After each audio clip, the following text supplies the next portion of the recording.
วันที่ 18 มิถุนายน 2025 ที่ห้องว่าการศูนย์กลางภาคได้จัดพิธีมอบหน้าที่หัวหน้าห้องว่าการศูนย์กลางภาคโดยให้เกียรติเข้าร่วมของสหายบุญทองจิตมณีกรรมการกรมการเมืองศูนย์กลางภาคผู้ประจำการคณะเลขาธิการศูนย์กลางภาคห้องประธานประเทศ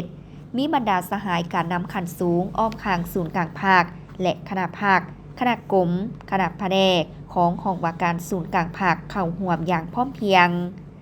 ในพิธีดังกล่าวสหายวิสุขพรหมพิทักษ์ของหัวหน้าคณะจัดตั้งศูนย์กลางภาคได้ผ่านคำสั่งของกรมการเมืองศูนย์กลางภาคและรัฐธรรมรัฐของประธานประเทศว่าด้วยการยกย้ายสหายทองสลิดมังนอเมฆคณะเลขาธิการศูนย์กลางภาคหัวหน้าห้องว่าการศูนย์กลางภาคผู้เก่า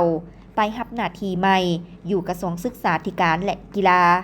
ยกย้ายและแต่งตั้งสหายเพชรพรหมพิทักษ์กรรมการศูนย์กลางภาคเป็นเลขาคณะบริหารงานภาคและเป็นหัวหน้าห้องว่าการศูนย์กลางภาคผู้ใหม่